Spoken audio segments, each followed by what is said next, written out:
Bien, bonjour. Donc, nous allons corriger les exercices 2 et 5 que j'avais donnés à la page 40 en grammaire. Donc, exercice qui était, voilà, des petits exercices d'application. Et puis, bien sûr, j'attends vos poésies avec plaisir. Et voilà quoi. Alors, on corrige. Donc, recopier complète avec une des prépositions. Donc, alors peut-être sous-entendu, alors moi je vois 5 phrases et il y a 5 prépositions, donc je dis tiens, il y en a une par phrase, mais peut-être qu'à un moment donné, on peut en mettre deux, pourquoi pas. Enfin, il y a peut-être deux possibilités, on va voir. Alors, un chapeau sur plume, de plume, à plume, en plume ou sans plume. Alors on pourrait mettre un chapeau sans plume.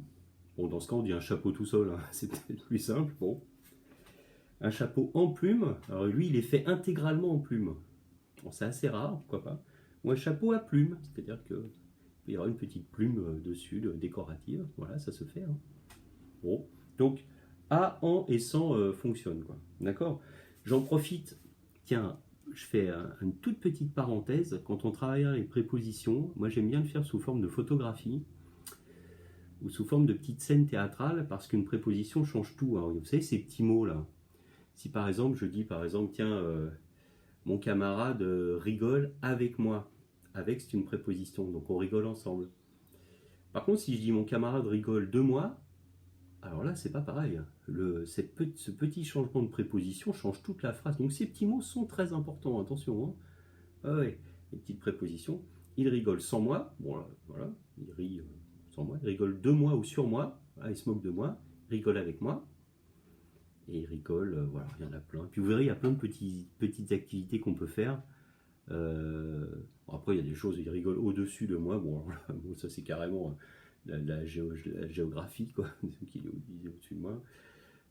Voilà, ainsi de suite. Mais il y a des petites situations très intéressantes qu'on peut faire sous forme de photographie. La préposition change tout et la sensation n'est pas la même. Hein. Rire avec quelqu'un et rire de quelqu'un, c'est pas pareil. Hein. C'est sûr. Hein. Voilà. Donc, voilà, les petites prépositions, quand on les change, on obtient souvent. Moi, d'ailleurs, je trouve ça rigolo ici, un chapeau sans plume ou un chapeau en plume.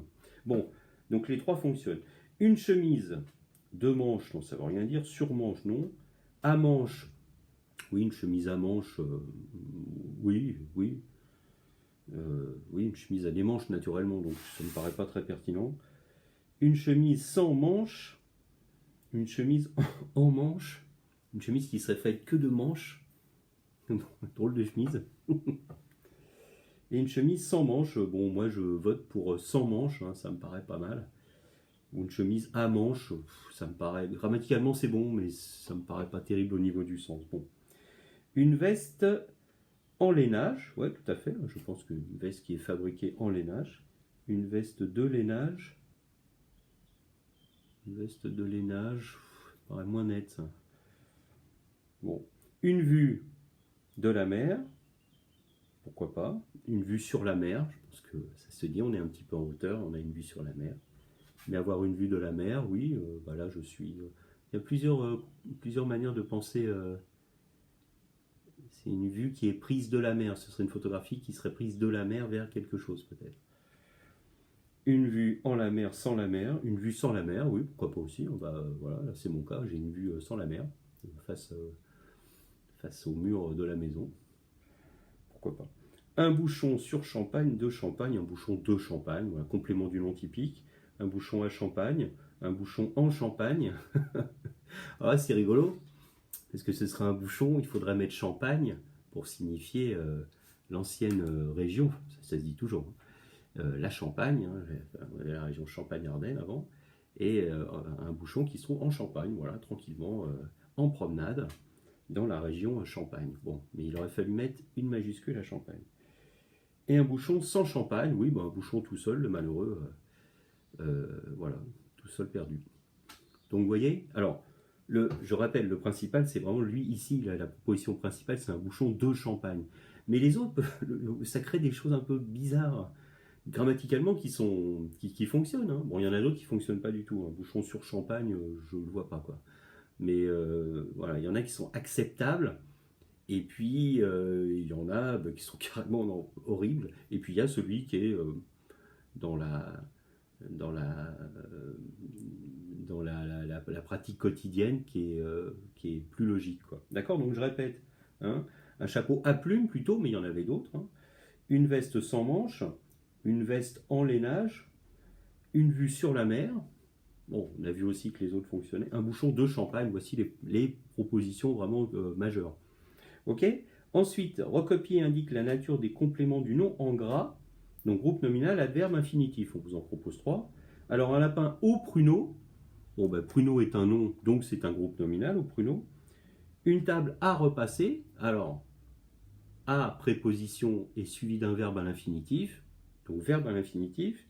Une histoire sans fin. Bon, ben la fin, c'est un nom, hein, donc groupe nominal. Enfin, non groupe nominal, non tout seul d'ailleurs. Le temps d'hier à hier, vous savez, ce sont ces fameux adverbes, hier, aujourd'hui, demain, qui sont à eux seuls d'ailleurs des compléments circonstanciels. D'accord? Tout simplement. Donc, adverbe, hier.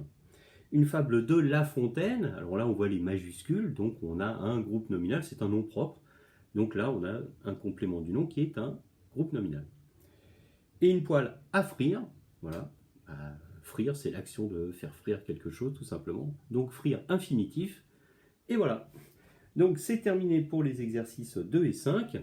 Bah, écoutez, voilà, je vous souhaite une bonne fin d'après-midi. Vous pouvez aller voir les mathématiques pour la correction des problèmes. Et puis si j'ai oublié des choses, hein, n'hésitez pas à me le mettre en commentaire, c'est bien agréable. Et voilà. Bah, écoutez, c'est tout. Et on se retrouve demain matin pour de l'éveil, hein. Je vous mettrai des petites choses en éveil tranquillement que vous pourrez aller voir. Voilà, allez. Bonne fin d'après-midi, et puis à très bientôt, j'espère, puisque bon, dans le 2 juin, les choses devraient être évoluer de manière un petit peu différente, hein. Moi, je vais revenir en classe, enfin à l'école, mais bon, alors je ne sais pas du tout, là encore, hein. Là pour le moment, je ne sais pas, hein, au moment où je vous parle, donc, mais dès que je sais des choses, hein, donc n'hésitez pas à aller voir sur le blog. Allez, bon courage.